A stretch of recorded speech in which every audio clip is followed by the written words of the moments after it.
بسم اللہ الرحمن الرحیم نحمد و نصلی علی رسول الکریم اما بعد۔ یہ درس حدیث نمبر 11 ہے۔ اس میں دو باتوں کو آپ حضرات کے سامنے آج ذکر کیا جائے گا۔ نمبر 1، شعبان المعظم کی جو 15ویں تاریخ کی رات ہے، نصف شعبان المعظم کی رات کی خاص دعا جو آپ کو اس میں لکھ کے دی گئی ہے، اور دوسری بات شب برات کی شرعی حیثیت، اس کے ضمن میں مزید کچھ باتیں اور عرض کی جائیں گی۔ حضرت عائشہ رضی اللہ عنہ سے ایک طویل روایت کے اندر جو مضمون ذکر کیا گیا ہے، اس کا کچھ حصہ میں نے یہاں پر ذکر کیا ہے۔ چونکہ یہ ہمارے پاس پرچہ بہت مختصر سا ہوتا ہے، اس کے اندر ساری تفصیلات ذکر نہیں کی جا سکتی۔ بیان میں تو کر سکتے ہیں، لیکن لکھت میں ضبط تحریر میں لانا مشکل ہوتا ہے، تو وہ طویل حدیث ہے۔ اس حدیث کا خلاصہ یہ ہے کہ حضرت صدیقہ رضی اللہ عنہ کہ گھر پہ اللہ تعالیٰ کے پیارے نبی کی باری تھی اس رات کی، تو آپ صلی اللہ علیہ وسلم تشریف لے آئے، آرام فرمایا۔ پھر حضرت عائشہ سو گئی۔ پھر رات کے کسی وقت میں حضرت عائشہ کی آنکھ کھلی تو دیکھا حضور صلی اللہ علیہ وسلم بستر پہ نہیں ہے۔ تو ایک بشری تقاضا اور سوچ کی وجہ سے یہ گمان گیا کہ شاید رسول اللہ صلی اللہ علیہ وسلم مجھے چھوڑ کر کسی اور سوتن کے پاس میری چلے گئے۔ آپ کی 11 بیویاں تھیں، تو آپ علیہ السلام مجھے چھوڑ کر کسی اور کے پاس چلے گئے۔ اب اس وجہ سے ایک عورت کے اندر غیرت کا جاگنا، طبیعت پر بوجھ کا آنا، یہ یقینی امر ہے، بشری تقاضا ہے۔ تو حضرت عائشہ رضی اللہ عنہ اٹھی اور آپ صلی اللہ علیہ وسلم کو تلاش کیا۔ تو تلاش کرتے کرتے بقیع الغرقد میں جو مدینہ منورہ کا قبرستان ہے، جس کو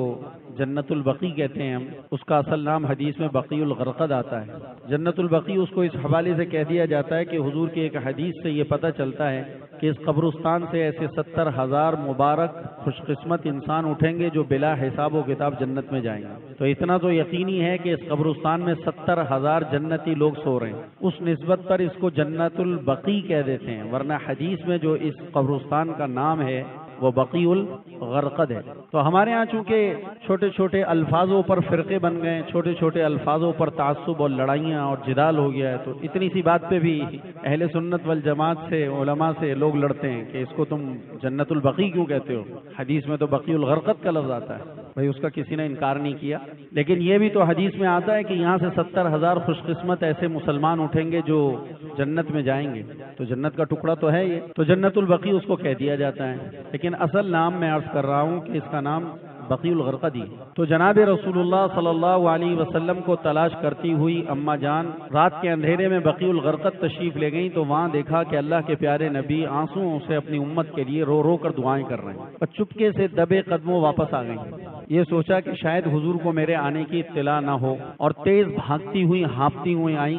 تاکہ آ کے میں اپنے بستر میں دوبارہ خاموشی سے سو جاؤں۔ حضور صلی اللہ علیہ وسلم کو آہٹ سے محسوس ہو گیا، دعا مختصر فرمائی، گھر تشریف لائے تو دیکھا اما جان چادر اوڑے سو رہی ہیں۔ تو حضرت صدیقہ رضی اللہ عنہ اسی طریقے سے تکلفاً لیٹی رہیں جیسے سو رہی ہیں، لیکن چونکہ عورت ذات ہے، جب دوڑتی ہوئی اور بھاگتی ہوئی تیز قدموں کے ساتھ آئے گی تو اس کا سانس اکھڑا ہوا ہوگا، اور سانس اکھڑا ہوا ہونے کی وجہ سے تیز تیز سانس چلتا ہوا جسم اس سے حرکت کر رہا ہوتا ہے۔ تو حضور صلی اللہ علیہ وسلم سمجھ گئے کہ یہ مجھے تلاش کرتی ہوئی پہنچی ہیں۔ تو آپ علیہ السلام نے حضرت عائشہ رضی اللہ عنہ سے فرمایا کہ عائشہ، کیا تم نے یہ گمان کیا کہ اللہ اور اس کے رسول تمہارے بارے میں خیانت کریں گے؟ تو حضرت عائشہ فرمانے لگی کہ یا رسول اللہ، مجھے یہ گمان ہوا، مجھے شیطان نے یہ وہمہ دیا کہ آپ مجھے چھوڑ کر کسی اور بیوی کے پاس چلے گئے، تو وہ غیرت کی چیز تھی، وہ میری جاگ گئی، تو میں آپ کو تلاش کرنے کے لیے۔ آپ نے فرمایا کہ میں بقیع الغرقد گیا تھا اور وہاں جا کر اپنی امت کے لیے میں نے دعا کری، چونکہ میرے پاس ابھی جبرائیل علیہ السلام آئے تھے اور آ کر مجھے یہ کہا کہ آج کی شب اللہ سبحانہ و تعالی، آج کی شب میں اللہ سبحانہ و تعالی اپنے گناہگار بندوں کو جو جہنمی ہیں، آپ نے فرمایا جبرائیل علیہ السلام آئے تھے اور آ کر مجھے اس بات کی خبر دے کے گئے ہیں کہ اللہ سبحانہ و تعالی یہ فرما رہے ہیں کہ آج کی رات میں ہم آپ کی امت کے گناہگاروں میں سے اتنے لوگوں کی بخشش کر کر ان کو جنت عطا کرتے ہیں، اتنے لوگوں کو معاف فرما دیتے ہیں جتنا بنو کلب کی بکریاں، یعنی بنو کلب کی بکریوں کے بال ہیں۔ عرب قبائل کے اندر ایک بنو کلب کے نام سے قبیلہ بڑا مشہور ہے اور سب سے زیادہ بکریاں پالنے میں معروف و مشہور تھا۔ تو جتنی بنو کلب کی بکریاں ہیں، یعنی ان بکریوں کے بدن پر بال ہیں، اتنی تعداد کے اندر ہم 15ویں شعبان المعظم کی یعنی آج کی رات کو اپنے بندوں کو جہنم سے خلاصی دے کر جنت کا فیصلہ دیتے ہیں۔ تو میں اللہ تعالیٰ سے اپنی امت کے لیے دعائیں کرنے کے لیے آیا تھا۔ پھر آپ علیہ الصلوۃ والسلام نے دوسری روایت کے مطابق کہ آپ صلی اللہ علیہ وسلم نے حضرت عائشہ سے فرمایا کہ عائشہ، آج کی رات میں آرام کرنے کی میری باری تمہارے ساتھ ہے، کیا تم مجھے اس کی اجازت دیتی ہو کہ میں اللہ کے حضور کھڑے ہو کر نماز پڑھ لوں؟ تو حضرت عائشہ رضی اللہ عنہا نے کہا کہ میرے ماں باپ آپ پر قربان ہوں یا رسول اللہ، میں آپ کو خوشی و رضا کے ساتھ اجازت دیتی ہوں۔ تو حضرت عائشہ کہتی ہیں کہ حضور صلی اللہ علیہ وسلم نماز میں کھڑے ہو گئے اور اس کے بعد جناب رسول اللہ صلی اللہ علیہ وسلم نے بہت لمبی نماز پڑھی اور پھر اس میں سجدہ فرمایا، اور اس سجدے کے اندر اتنا طویل سجدہ آپ صلی اللہ علیہ وسلم نے فرمایا کہ سجدے کی طوالت اور بے حس و حرکت اس سجدے کی وجہ سے مجھے یہ گمان ہونے لگا کہ کہیں اللہ کے نبی کی روح قبض ہو گئی، آپ کا انتقال ہو گیا، آپ دنیا سے پردہ فرما، اتنا لمبا سجدہ۔ تو مجھے یہ خوف اور اندیشہ ہوا کہ کہیں اللہ کے پیارے نبی کی روح نکل گئی اور آپ صلی اللہ علیہ وسلم دنیا سے پردہ فرما گئے۔ تو میں اٹھی اور میں نے اٹھنے کے بعد اللہ کے پیارے نبی علیہ الصلوۃ والسلام کے پنجے مبارک کو ہاتھ کے انگلیوں سے حرکت دیا، تو اس حرکت کا جواب جب مجھے حرکت میں محسوس ہوا، انگلیاں ہلتی ہوئی، تو میری جان میں جان آئی کہ نہیں حضور زندہ ہے۔ تو میں نے کان قریب لگائے کہ اللہ کے پیارے نبی اس لمبے سجدے میں کیا مانگ رہے ہیں اور کیا پڑھ رہے ہیں۔ تو فرماتی ہیں کہ میں نے اللہ کے پیارے نبی صلی اللہ علیہ وسلم سے سجدے کے اندر 15ویں شعبان المعظم کی لمبی نفل نماز کے لمبے طویل ترین سجدے میں نے یہ دعا حضور کو پڑھتے ہوئے سنا، جو آپ کے ہاتھوں میں الحمدللہ اس وقت موجود ہے۔ اس کو کھول کر دیکھ لیجئے، اس کا ترجمہ میں پڑھا دیتا ہوں، دعا پڑھا دیتا ہوں، پھر اس پر آگے بات کروں گا آپ سے۔ فرماتی ہیں حضرت عائشہ رضی اللہ عنہ ایک طویل حدیث کے ضمن میں فرماتی ہیں کہ 15ویں شعبان المعظم کی رات میں حضور صلی اللہ علیہ وسلم نے بہت طویل سجدہ فرمایا اور اس میں یہ دعا پڑھ رہے تھے، اعوذ بعفوک من عقابک، پڑھ لیں، اعوذ بعفوک من عقابک واعوذ برضاک من سخطک واعوذ بک منک لا احصی ثناء علیک انت کما ثنیت علی نفسک، اعوذ بعفوک من عقابک واعوذ برضاک من سخطک واعوذ بک منک لا احصی ثناء علیک انت کما ثنیت علی نفسک۔ ترجمہ، اے اللہ میں آپ کے عذاب سے پناہ چاہتا ہوں آپ کی معافی کے ذریعے، اور آپ کی ناراضگی سے پناہ چاہتا ہوں آپ کی رضا و خوشنودی کے ذریعے، اور آپ ہی کی پناہ کا طلبگار ہوں۔ میں آپ کی پوری حمد و ثنا نہیں کر سکتا، آپ کی شان بس وہی ہے جو خود آپ نے بیان فرمائی۔ زبردست دعا ہے، اور اس دعا کو حضور صلی اللہ علیہ وسلم نے سجدے میں 15ویں شعبان المعظم کے نماز، نفل نماز کے لمبے سجدے میں اللہ کے پیارے نبی علیہ السلام نے کوئی 20-50 مرتبہ اس دعا کو دہرایا۔ گھنٹوں کا سجدہ تھا حضور کا، گھنٹوں کا، اور اس میں بار بار یہ پڑھ رہے اعوذ بعفوک من عقابک، اے اللہ میں تیرے عذاب سے پناہ چاہتا ہوں تیری معافی کے ذریعے، اعوذ بعفوک من عقابک، یا اللہ میں تیرے عذاب سے پناہ چاہتا ہوں تیری معافی کے ذریعے سے، وَأَعُوذُ بِرِضَاكَ مِن سَخَطِكَ، اور یا اللہ میں تیری ناراضگی سے پناہ چاہتا ہوں تیری رضا اور خوشنودی کے ذریعے سے، وَأَعُوذُ بِكَ مِنْكَ لَا أُحْصِي ثَنَاءً عَلَيْكَ أَنْتَ كَمَا أَثْنَيْتَ عَلَى نَفْسِكَ، اور میں آپ کے قہر سے، آپ ہی کی پناہ کا طلبگار ہوں کہ آپ کا قہر، اس سے بچنے کا واحد راستہ یہ ہے کہ آپ مجھے اپنی پناہ میں لے لیجئے۔ اللہ کے عذاب سے بچنے کا واحد راستہ اللہ کی پناہ میں ہو جانا ہے، اللہ کی پناہ لے لینا ہے۔ تو وَأَعُوذُ بِكَ مِنْكَ وَأَعُوذُ بِكَ مِنْكَ، یا اللہ میں آپ سے، آپ ہی کی پناہ کا طلبگار ہوں۔ اور پھر آگے فرما رہے لا احصی ثناء علیک، یا اللہ میں آپ کی حمد و ثنا، آپ کی خوبی، آپ کی پاکی، آپ کی عظمت، آپ کی تعریف، آپ کی تحمید، آپ کی تقدیس اور آپ کی تسبیح و بزرگی بیان نہیں کر سکتا جس طرح اس کے بیان کرنے کا حق ہے، اس کو میں شمار اور احاطے میں نہیں لا سکتا جو آپ کی تعریف کا حق ہے۔ بس آپ کی شان تو وہی ہے جو خود آپ نے اپنے بارے میں ارشاد فرمائی ہے، جو آپ نے اپنے بارے میں قرآن میں کہا، اپنے نبی کو بتایا، اپنے فرشتوں کو بتایا، اپنے نیک بندوں کو بتایا، سارے انبیاء کو بتایا، غوث ولی کتب ابدالوں کو بتایا، سارے صلحاء اور علماء کو جو کچھ آپ نے علم ارشاد فرمائے اور الہام فرمائے، اور آپ نے جو علوم نبیوں کے واسطے، کتابوں کے راستے سے ان کو عطا فرمائے اور الہام کے ذریعے عطا فرمائے، اس میں جو کچھ آپ نے اپنی عظمت و شان و بزرگی اور آپ نے جو اپنی بڑھائی اور کبریائی آپ نے بیان فرمائی ہے، اللہ بس آپ ویسے ہی ہیں، میرے بس کی بات نہیں ہے کہ میں آپ کی خوبی اور تعریف کر سکوں، میں کیا اور میری حیثیت کیا۔ یہ وہ کہہ رہا ہے جو وجہ کائنات ہیں، جو ساری کائنات کے دلہا ہیں، جو ساری انسانیت میں افضل ہیں، جو ساری انسانیت کے سردار ہیں، جو ساری انسانیت کے امام ہیں، جو تمام انبیاء کے امام ہیں، جو تمام انبیاء کے سب سے بڑے ہیں، جو اللہ کے سب سے لاڈلے اور برگزیدہ ہیں، ان کا شان عبودیت اور ان کی بندگی کی شان اور عظمت یہ ہے کہ وہ اللہ کے پیارے پیغمبر سجدے میں اللہ کے سامنے اپنا اعتراف کر رہے ہیں کہ اللہ لا احصی ثناء علیک انت کما اثنیت علی نفسک، میں آپ کی حمد و ثنا کو ویسے بیان نہیں کر سکتا جیسا کہ خود آپ نے اپنی حمد و ثنا اور شان کو بیان فرمایا ہے۔ اور بھائیو، اس میں کوئی شک نہیں ہے کہ ہم ساری کائنات کی مخلوق مل کر اللہ سبحانہ و تعالیٰ نے جس کو جو بھی اللہ نے اپنی شان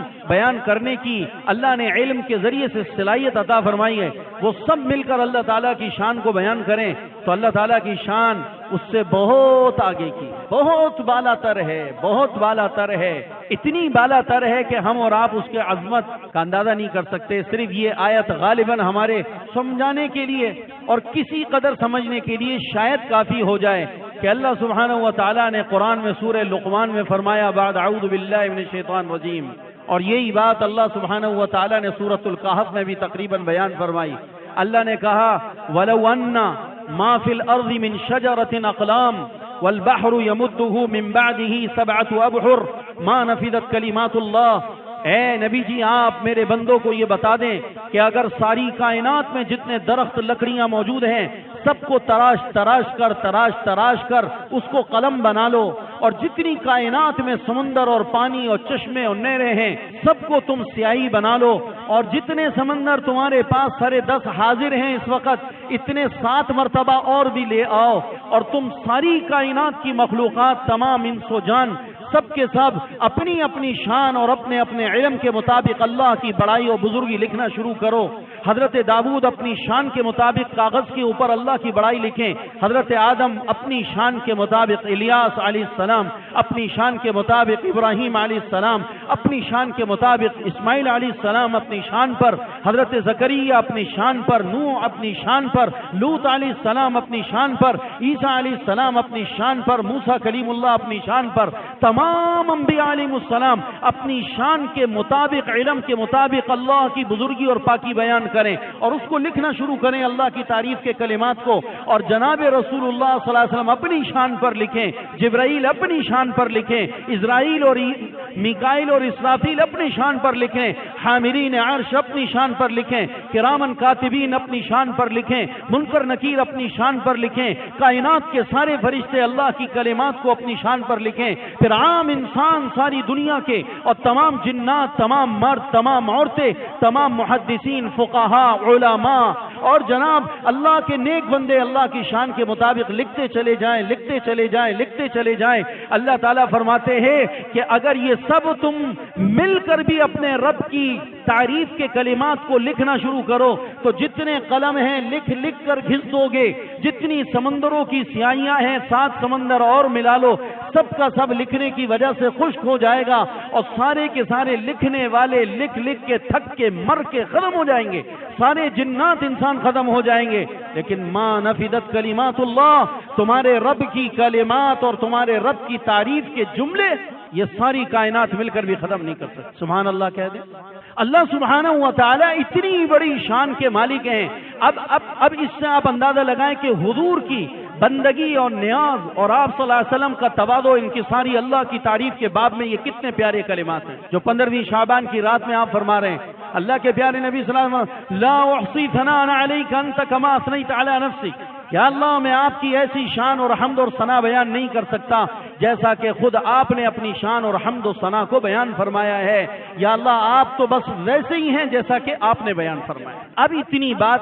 آپ صلی اللہ علیہ وسلم فرما رہے ہیں اور بار بار اس کو دوہرا رہے ہیں، بار بار اس کو دوہرا رہے ہیں، بار بار اس کو دوہرا رہے ہیں۔ نماز ختم ہو جاتی ہے، اللہ کے پیارے نبی فارغ ہو جاتے ہیں، تو پھر حضرت عائشہ رضی اللہ عنہا سے حضور صلی اللہ علیہ وسلم نے فرمایا کہ عائشہ یہ جو کلمات تم نے مجھ سے سنے ہیں نماز کے اندر سجدے کے اندر، عائشہ ان کلمات کو یاد کر لو۔ جبرائیل میرے پاس آئے تھے اور آ کر انہوں نے مجھے خبر دی ہے کہ اللہ تعالیٰ یہ فرماتے ہیں کہ یہ کلمات آپ یاد کر کے ان کلمات کے ذریعے سے اللہ کے حمد و ثنا کو بیان کریں۔ خود یہ کلمات اللہ کی طرف سے تعلیم ہوئے ہیں حضور کو بواسطہ جبرائیل، اور آپ نے عائشہ سے کہا عائشہ اس کلمات کو یاد کر اور پھر تو ساری زندگی ان کلمات کے ذریعے سے میرے اللہ کی، میرے رب کی تعریف کیا کر۔ اپنی بیویوں کو سکھا رہے ہیں۔ ہم تو آ جاتے ہیں درس میں، اپنی بیگمات کو لانے میں پتہ نہیں ہماری جان نکلتی ہے۔ یہ جتنے مرد بیٹھے ہیں اگر یہ اپنی بیٹیوں کو، اپنی خواتین کو لے کر آئیں ان کو اتنا ہی فائدہ ہوگا نہیں ہوگا جتنا آپ کو ہو رہا ہے، لیکن ہم نے ان کو لگا دیا چائے میں، سموسوں میں، پکوڑوں میں، پوچھوں میں، شام کا کھانا پکانے میں، اور جناب پتہ نہیں ہمارے نزدیک عورت یہ کوئی دنیا کے کام کاج کی مخلوق پیدا ہوئی ہے، اس کا جنت سے، آخرت سے، اللہ رسول سے کوئی تعلق نہیں ہے۔ میرے بھائیو، عورتوں کا دین مردوں کے ذمے ہے۔ جیسے ہم ان کو ہر چیز کے اندر اہتمام سے شامل کرتے ہیں، دین میں بھی ہم ان کو اہتمام سے شامل کریں گے، فائدہ ہوگا۔ دیکھو تبلیغ کا کام کتنا بڑا پوری دنیا کے اندر مردوں کے ذریعے ایک نیٹ ورک ہے، پوری دنیا میں کام ہو رہا ہے، اور اللہ کے فضل سے مردوں کی کروڑوں کی تعداد میں، اربوں میں سے کروڑوں مرد اس وقت پوری دنیا میں تبلیغ میں پھر رہے ہیں۔ لیکن اس کے باوجود حضرات یہ کہتے ہیں کہ آپ کا پھرنا معاشرے میں پوری دنیا میں کافی نہیں ہے، اپنے گھر کی مستورات کو بھی لے کر اللہ کے راستے میں نکلو تاکہ تمہارے گھروں کے اندر بھی دین آوے جیسا کہ تمہاری زندگی میں دین آئے۔ یہ ضروری۔ تو اللہ کے پیارے نبی نے حضرت عائشہ رضی اللہ عنہا سے فرمایا عائشہ ان کلمات کو یاد کرو اور پھر ان کلمات کے ذریعے سے اللہ کو یاد کیا کرو اور ان کلمات کے ذریعے اللہ کی تعریف کیا کرو۔ یہ حدیث امام بیہقی رحمہ اللہ اپنی بیہقی شریف کے اندر لے کر آئیں، اور امام منذری رحمہ اللہ نے الترغیب و ترہیب کے اندر اس روایت کو نقل کیا ہے، اور امام منذری رحمہ اللہ فرماتے ہیں کہ اس کو امام بیہقی نے علا بن حارث کے طریق سے روایت کیا ہے، اور یہ روایت جید مرسل ہے اور مستند روایت ہے، اس کی سند معتبر ہے۔ اس طرح کی تقریباً 13 روایات ہیں، اس طرح کی تقریباً 13 روایات ہیں جو 15ویں شعبان المعظم کی رات کی فضیلت کے باب میں علماء نے ذکر کی ہیں۔ اب ایک طبقہ کھڑا ہوا ہے اور اس نے ان کی اسنادی حیثیت کو دیکھ کر اور اس کے ضعف کو دیکھ کر بالکلیتاً اس رات کی فضیلت کا انکار کیا ہے۔ یہ خالصتاً جہالت ہے، یہ خالصتاً تعصب ہے، اور یہ خالصتاً امت کو اعمال والے راستے سے ہٹانے کی ایک گہری سازش ہے۔ پہلے ہی امت کمزور پڑی ہے، پھر آپ ان کو مختلف قسم کے شکوک و شبہات میں مبتلا کرو کہ اس کی روایت کمزور ہے، اس روایت کی سند میں ضعف ہے، اس روایت کی سند میں۔ ہم یہ کہتے ہیں کہ بے شک سند کے اندر ضعف ہے، لیکن اس سند میں ضعف کے باوجود جب 13 روایات ایک ہی فضیلت سے متعلق بار بار الگ الگ لوگوں سے آ جاتی ہیں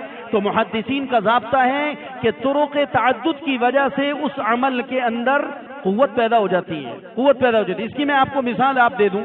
بالکل آسان، جس سے آپ سمجھ جائیں گے کہ ضعیف حدیث ہونے کے باوجود بشرطے کہ اس میں شدید درجے کا ضعف نہ ہو اور وہ موضوع نہ ہو، اس پر عمل کی گنجائش ہے۔ اور ہمارے اکابرین ہزاروں اعمال کے اندر، فضائل کے اندر روایت سناتے رہتے ہیں اور امت کو برانگیختہ کرتے رہتے ہیں۔ آپ کو اس کی ایک آسان سی میں مثال دے دیتا ہوں۔ ایک روایت کے اندر 10 آدمی آئے جنہوں نے حضور صلی اللہ علیہ وسلم سے لے کر محدث تک اس روایت کو نقل کیا۔ 10 آدمی ہیں، فرض کریں 8 آدمی ہیں، فرض کریں 6 آدمی ہیں، ایک حدیث کے اندر آ گئے۔ ان 10 کے اندر ایک آدمی ہے جس کی عدالت، تقوی، پرہیزگاری اس کے حافظے کے اوپر محدثین کو تحفظات ہیں۔ اس آدمی کا حافظہ کمزور ہے، پتہ نہیں یہی بات کہی تھی یا ہو سکتا ہے اس نے جس سے سنی ہے اس نے کچھ اور الفاظ کہے ہوں، اس نے کچھ اور بات کی، چونکہ اس کا کچھ حافظہ تھوڑا بہت گڑبڑ لگ رہا ہے، یا یہ آدمی فلاں جھوٹ میں مبتلا پایا گیا ہے، اس آدمی نے فلاں موقع کے اوپر دغا اور جھوٹ سے کام لیا ہے، تو جب اس نے دغا کیا ہے، جھوٹ بولا ہے، تو اب یہ آدمی ساقط الاعتبار ہے، اس لیے کہ اللہ کے نبی کی بات کر رہا ہے، ہو سکتا ہے اس میں بھی دغا کر رہا ہو، اس میں بھی جھوٹ بول رہا ہو، تو لہذا احتیاط کرو، احتیاط کرو۔ تو اس وجہ سے حدیث ضعیف ہو جاتی ہے کسی ایک یا 2 راویوں کے کمزور ہونے کی وجہ سے، باوجود اس کے کہ اس کے اندر 8 راوی، 10 انسان اس میں مضبوط چلے آ رہے ہیں، 1 یا 2 کے کمزور ہونے کی وجہ سے اس کی سند کے اوپر ضعف کا حکم لگ جاتا ہے۔ 8 آدمی اس میں مضبوط ہیں، لیکن ایک دو کی وجہ سے پوری حدیث پر ضعف کا حکم محدثین لگا دیتے ہیں. لیکن اس کی حیثیت کس طرح کی ہوتی ہے میں آپ کو بتا دیتا ہوں. ایک آدمی ہے ہمارے درمیان کے اندر ایسا ہے جو اپنی خبروں میں ہلکا ہے، جو وہ خبر دیتا ہے اس کی خبر میں ہمیں بہت مرتبہ مضبوطی اور سچائی نظر نہیں آتی. بہت مرتبہ ایسے ہوا کہ اس نے ایک بات کہی، ہم نے تحقیق کری، وجہ ہے ہی نہیں ایسے، خواہ مار رہا ہے ایسی بات. ایک آدمی ہے وہ ہمیں خبر دیتا ہے، ہمارے درمیان رہتا ہے اور وہ ہمیں خبر دیتا ہے فلانی چیز کے بارے میں، حکومت کے بارے میں، جلسے کے بارے میں، سیاست کے بارے میں، نواز شریف کے بارے میں، عمران خان کے بارے، فلانے بارے میں، کوئی بھی خبر دیتا ہے. تو اب ہم نے تحقیق کری، چلا اس کا یہ جو نا کمزور ہے اپنی خبر کے اندر. تو اب جب بھی وہ اس کے بعد کوئی خبر کر دے گا تو ہم اس کو ہلکا لیں گے. مثلا وہ آیا اور آ کر اس نے کہا کہ یو پی موڑ پہ آگ لگی ہوئی ہے. کیا کہا اس نے؟ یو پی موڑ پر آگ لگی ہوئی ہے. تو پہلے ہی سے خبر میں ہلکا ہے. تو اب اس نے کہا یو پی موڑ پہ آگ لگی ہوئی ہے. ہم نے کہا مارتا رہتا ہے ایسی، تیرے کو خبر ہوئی ہے یو پی موڑ پہ آگ لگی ہے؟ کسی اور نے تو نہیں بتایا. تھوڑی دیر کے بعد دوسرا آیا، اس نے بھی آ کر یہ کہا کہ یو پی موڑ پر آگ لگی ہوئی ہے. اب آپ کے کان تھوڑے کھڑے ہوں گے نہیں ہوں گے؟ چونکہ دوسرا آنے والا پکا ہے. تیسرے نے بھی آ کر کہا یو پی موڑ پر آگ لگی ہوئی ہے. تو اب باوجود اس کے کہ 10 آدمیوں میں ایک آدمی یہ بھی ہے جو یو پی موڑ پر آگ کی خبر دے رہا ہے اور یہ پہلے سے ساقط الاعتبار ہے، کمزور ہے اپنی خبر کے اندر، لیکن خاص اس خبر کے اندر تو یہ سچا ہے نا. خاص اس خبر میں یہ سچا ہے اس لیے کہ 8 آدمی سچے اس خبر کے دینے والے اور بھی ہم سے مل چکے ہیں. خاص اس خبر میں یہ آدمی اب کیا ہے ہمارے حق میں سچا ہے. تو یہ ضروری نہیں کہ اگر کوئی راوی کمزور ہو تو اس کی ہر روایت، ہر نقل کردہ بات جو حضور کی طرف منسوب کر کے وہ کر رہا ہے کمزور ہو سکتا ہے کہ وہ بات اس کی کمزور تھی لیکن خاص یہ بات اس کی کمزور نہ ہو. اور اس کی یہ بات خاص کمزور نہ ہونے کی دلیل یہ ہے کہ اسی بات کو یہ اکیلا نقل نہیں کر رہا بلکہ اور بھی معتبر قسم کے ذرائع سے 8-10 سے ہمیں یہ خبر مل چکی ہے. تو جب ہمیں یہ خبر 8-10 ذرائع سے مل گئی تو اب ہم کہیں گے کہ بے شک یہ ویسے تو ساقط الاعتبار ہے لیکن خاص اس خبر کے اندر یہ آدمی بھی سچا ہے. تو یہ جو 15ویں شعبان المعظم کی رات سے متعلق روایات ہیں ان کی تعداد 13 ہے، جس میں 3 اثر ہیں، صحابی کے اقوال ہیں اور 10 کی 10 پوری روایات ہیں. اگرچہ سند کے اعتبار سے وہ روایات کمزور ہیں لیکن اس کے باوجود علماء نے لکھا ہے کہ ان کے طرق تعدد کی وجہ سے ان روایات کا ضعف خود بخود ہلکا پڑ جاتا ہے اور ان روایات پر عمل کرنے کی گنجائش نکل آتی ہے. ان میں سے ایک روایت ہے جو میں نے آپ کو سنائی ہے. اب آپ ذرا سا اس کا فائدہ دیکھ لیں جو میں نے اس کو مرتب کیا ہے. فائدہ: شعبان المعظم کا پورا مہینہ، شعبان المعظم کا پورا مہینہ رمضان المبارک کی نسبت کی وجہ سے فضیلت والا ہے، خصوصاً 15ویں شب جو اس ماہ کا اشرف ترین حصہ ہے، اس لیے اس رات میں عبادت کا خاص اہتمام کرنا پسندیدہ ہے. عرف عام میں یہ رات شب برات، نجات والی رات کہلاتی ہے. جہاں تک اسلامی تاریخ پر نظر ڈالی جاتی ہے تو سلف سے لے کر خلف تک، یعنی تمام اکابرین سے لے کر ہمارے زمانے تک، سلف سے لے کر خلف تک ہر جگہ مسلمان اس رات کا اہتمام کرتے چلے آ رہے ہیں، جو اس بات کا بین ثبوت ہے کہ یہ رات سال کی عام راتوں کی طرح نہیں ہے اور یہ دن بھی عام دنوں سے اہم ہے. ہمارے اسلاف اور بزرگوں کا عام طور سے اس رات میں ذکر و عبادت اور تلاوت و دعا اور دن میں روزے رکھنے کا معمول رہا ہے اور یہ اہتمام تواتراً منقول ہے. لہذا اس رات کے بارے میں کچھ ناسمجھ لوگوں کی وجہ سے افراط و تفرید کا شکار ہونا مناسب نہیں. شب برات کی رات میں اللہ تعالیٰ کی رحمت سے چند لوگ ہیں جو محروم ہوتے ہیں، جو ان 10 روایات سے پتہ چلتا ہے جو میں نے آپ کو عرض کیا کہ 10 روایات ہیں. اب میں 10 کی 10 روایتیں تو آپ کو تھوڑے سے وقت میں نہیں سنا سکتا. ان 10 روایات میں ہر روایت کے اندر الگ الگ آدمی کا ذکر ہے کہ اس رات میں اللہ تعالیٰ بنو کلب کی بکریوں کے بالوں کی بقدر انسانیت کی بخشش فرماتے ہیں. لیکن اس کے باوجود اس مبارک رحمت والی رات میں چند بدقسمت لوگ ایسے ہیں جو اتنی عمومی مغفرت کی شب میں بھی مغفرت سے محروم ہو جاتے ہیں. وہ کون ہیں؟ یا آپ پڑھ لیجئے، میں نے 8 جمع کر دی ہیں جو حدیثوں سے مجھے ملے ہیں. نمبر 1 مسلمانوں سے کینہ یعنی بغض رکھنے والا. نمبر 2 شرک کرنے والا. نمبر 3 ناحق قتل کرنے والا. نمبر 4 زنا کرنے والی عورت. نمبر 5 قطع رحمی کرنے والا. نمبر 6 ازار یعنی شلوار اور تہمند وغیرہ سے پینٹ مراد ہے، لیکن پینٹ کو ہم لکھنا بھی توہین سمجھتے ہیں کتابوں کی، اس لیے میں نے لکھا نہیں. تو ازار یعنی شلوار اور تہمند وغیرہ ٹخنوں سے نیچے لٹکانے والا. نمبر 7 والدین کا نافرمان. نمبر 8 شراب پینے والا. یہ 8 قسم کے افراد ہیں جن کے بارے کے اندر حدیث میں آتا ہے کہ یہ 8 قسم کے گناہوں میں مبتلا اشخاص کی اللہ تعالیٰ اس مغفرت والی عمومی شب میں بھی اللہ پاک ان کی مغفرت اللہ پاک نہیں فرماتے. پھر اس رات کے اندر کچھ افراد کی وجہ سے، غلو کی وجہ سے کچھ بدعات اور رسومات داخل ہو گئی ہیں، اس کو بھی میں نے یہاں ہائی لائٹ کیا ہے. یہ بھی آپ ذرا پڑھ لیجئے کہ شب برات کی رسومات اور بدعات اس میں کیا کیا ہے. نمبر 1 مسجدوں میں اجتماعی شب بیداری کا ماحول. مسجدیں کھول دی جاتی ہیں ساری رات، جناب مسجدوں میں لونڈے آ رہے ہیں، لڑکے آ رہے ہیں، ہلا گلا ہو رہا ہے، مسجدوں کے اندر ایک لائٹنگ ہے اور شور شرابہ ہے اور مسجدوں میں آنا جانا لگا ہوا ہے اور مسجدوں کے اندر پوری رات ایک عجیب سے ایک میلے کی شکل ہوتی ہے. یہ بدعت ہے، یہ بدعت ہے. عام راتوں میں جیسے اپنے گھر کے اندر تنہائی میں اللہ سے تعلق کو بنانا، اور یہ جو رات کی نماز ہے نا، اس کے بارے کے اندر آتا ہے کہ یہ رات کی نماز چوری کی نماز ہے. رات کی نماز، رات کی عبادت کون سی نماز ہے؟ چوری کی عبادت، چوری کی نماز ہے. چوری کی عبادت، چوری کی نماز سے کیا معنی لیا آپ نے؟ چور جب چوری کرتا ہے کسی کو دکھا کے کرتا ہے، چور جب چوری کرتا ہے کسی کو دکھا کے کرتا ہے،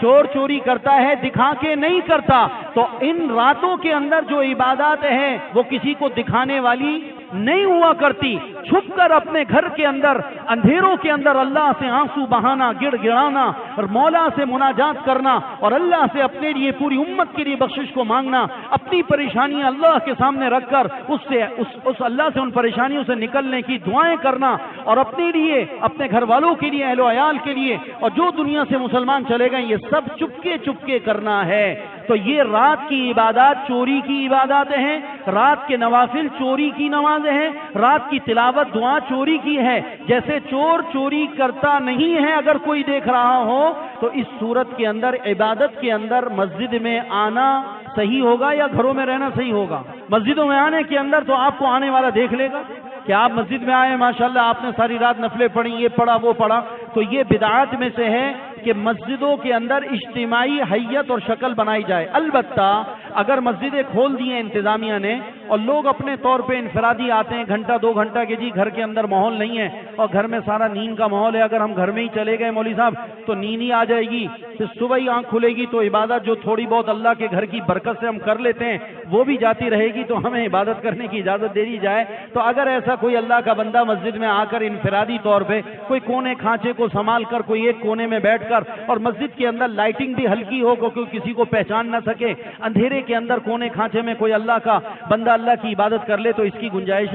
گنجائش ہے. نمبر 2 مخصوص طریقوں سے نوافل پڑھنا. جیسا کہ اس رات کے اندر صلاۃ التسبیح کا اہتمام ہوتا ہے، جماعت سے صلاۃ التسبیح پڑھی جا رہی اور مخصوص قسم کی نفل نمازیں بنائی ہوئی ہیں، لوگوں نے بناوٹی اپنی طرف سے اور اس کو پڑھ رہے ہوتے ہیں. یہ سب بدعتیں ہیں، اس سے اجتناب کیا جائے. نمبر 3 مساجد کو سجانا. جیسا کہ اہل بدعات کا شعار ہے کہ اہل بدعات ان راتوں کے اندر مسجدوں کے اوپر چراغاں کرتے ہیں، مسجدوں کو سجایا جاتا ہے، باقاعدہ مسجدوں کے اندر اضافی بجلی کا لوڈ ڈال کر اسراف کیا جاتا ہے، جبکہ رسول اللہ صلی اللہ علیہ وسلم اور صحابہ سے یہ عمل ثابت نہیں ہے. اس وجہ سے مسجدوں کو سجانا بھی بدعت ہے اور مسجدوں میں اجتماعی عبادت کا ماحول بنانا بدعت ہے. مخصوص طریقوں سے نفل پڑھنا یہ رسومات اور بدعات میں ہے. صلاۃ التسبیح کی جماعت کرانا یہ بدعت ہے. نمبر 5 اسپیکر کھول کے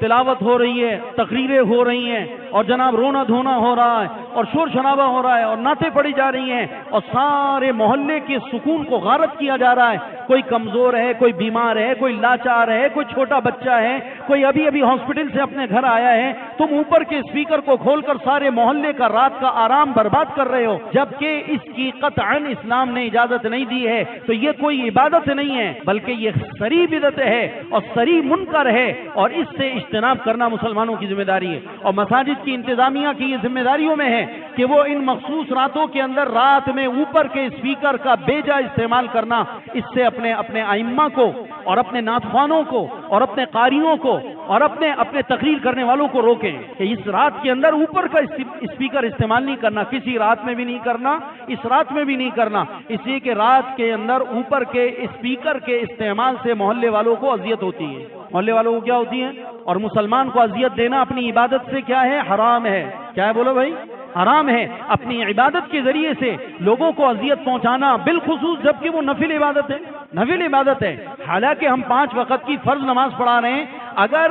لاؤڈ اسپیکر کا استعمال اوپر کا جائز ہوتا تو کم از کم فرض نمازوں کی قرات میں تو ہو جاتا کہ یہ تو فرض ہے، یہ تو ہر غافل کو بیدار کرنے کے لیے ضروری ہے کہ یہاں کمبختوں نماز ہو رہی ہے، تم ابھی تک دکانوں پہ بیٹھے ہو، ارے بد نصیبو تم میدان میں کھیل رہے ہو، یہاں مسجد میں نماز کی دوسری رکعت شروع ہو چکی ہے اور تم سارے نوجوان میدان میں کرکٹ کا ماحول بنا کے بیٹھے ہو۔ تو اگر اس کی اجازت ہوتی کہ اوپر کے اسپیکر کے اوپر کوئی تلاوت وغیرہ، کوئی نفل وغیرہ یا کوئی نماز وغیرہ پڑھنے کی اجازت ہوتی تو فرض نمازوں کی اجازت ہوتی، لیکن آپ دیکھتے ہیں کہ سوائے اذان کے مسلمانوں کی مسجدوں کے اندر اوپر کے استعمال میں کسی اور عبادت کی اجتماعی اجازت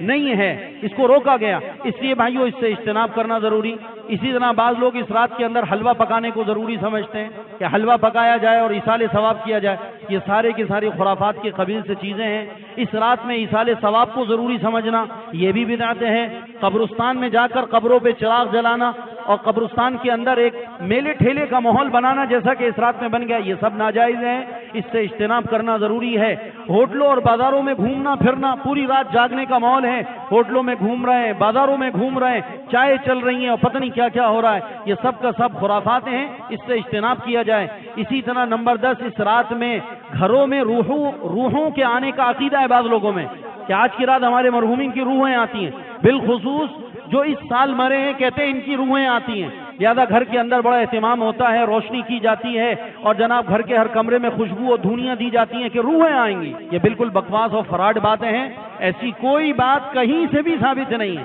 یہ دھوکہ ہے اور یہ بدعات کی قبیل سے، اس سے بچا جائے۔ اسی طریقے سے فوت شدہ شخص کے گھر میں آج کی رات میں جانے کو ضروری سمجھا جاتا ہے۔ 15ویں شعبان کی رات میں جس گھر کے اندر فوتگی ہو گئی ہے اس گھر میں رشتہ دار بہن بھائی جانا ضروری سمجھتے ہیں کہ چلو بھائی اس گھر میں جانا ہے، اس لیے کہ ہماری بہنوئی کا انتقال ہو گیا، ہماری بہن کا انتقال ہو گیا تھا، ہمارے ماموں کا انتقال ہو گیا، بھانجے کا انتقال ہو گیا، فلانے کا، تو اس رات میں وہ میت کے گھروں میں جانے کو ضروری سمجھتے ہیں۔ یہ سب بدعات ہیں، اس سے بچا جائے۔ اور اس سب سے بڑھ کر اس رات کے اندر جو سب سے بڑی بدبختی ہے وہ آتش بازی ہے۔ یہ ہماری نوجوان نسل اور ہمارے بچے آتش بازیاں کرتے ہیں آج کی رات میں، یہ بالکل ممنوع ہے، اپنے بچوں کو اس سے روکا جائے۔ اور اس سے بھی بڑھ کر ایک اور قبیح شکل جو نظر آتی ہے آج کی رات میں کہ عورتیں بن سنور کر، جوان لڑکیاں بے حجاب بن سنور کے خوشبو سے آراستہ ہو کر قبرستان میں جاتی ہیں، حالانکہ اللہ کے پیارے نبی نے قبرستان میں جانے والی عورت پر لعنت فرمائی ہے، فرمایا کہ اس عورت پر خدا کی لعنت ہو جو عورت جا کر قبرستان میں قبروں کی زیارت کرے۔ آپ صلی اللہ علیہ وسلم نے عورتوں کے قبرستان میں جانے کو منع فرمایا۔ عورتوں کا قبرستان میں جانا جائز، اگر کچھ علماء نے عورتوں کے قبرستان میں جانے کی اجازت بھی دی ہے تو اتنے سخت شرائط کے ساتھ اجازت دی ہے کہ ان شرائط کا پورا کرنا ہر ایک کے بس کی بات نہیں ہے۔ مثلا دن کے اجالے میں جاوے، مثلا حیض کے دنوں میں نہ جاوے، پاکی کے دنوں میں جاوے، مثلا نمبر 3 پردے کے ساتھ، شرعی پردے کے ساتھ جائے، نمبر 4 ویرانے کے وقت میں جائے تاکہ اور مردوں کے ساتھ اس کا ٹکراؤ نہ ہو، نمبر 5 اپنے محرم کو ساتھ لے کر جائے، نمبر 6 اس بات کا عہد کر کر جائے کہ قبر کو دیکھ کر بے صبری کر کر وہاں زارو قطار رونا دھونا شروع نہیں کرے گی، نمبر 8 یہ کہ قبرستان کے اندر اختصار کے ساتھ اپنے مرحوم کی خبر پر کھڑے ہو کر مختصر سی فاتحہ پڑھ کر اپنے محرم کے ساتھ واپس آ جائے۔ اور ان تمام کی تمام شرائط کی پابندی عام طور پر ہمارے معاشرے کی عورتیں نہیں کرتی ہیں۔ جو بے پردہ ہیں وہ خالص قبرستان جانے کے لیے شرعی برقع پہنے گی، وہ اللہ کے کہنے سے نہیں پہن رہی تو مردے کے لیے کیسے پہنے گی؟ اللہ کے نبی کہہ رہا ہے کہ پردہ کرو پردہ کرو، اس عورت کو سمجھ میں نہیں آ رہا، تو وہ خاص قبرستان میں اپنے خاوند اپنے بیٹے کی قبر پہ جانے کے لیے آپ کے کہنے سے میرے کہنے سے پردہ کرے گی؟ شرعی پردہ کر کے جانا، دن کے وقت میں جانا، سناٹے میں جانا، محرم کے ساتھ جانا،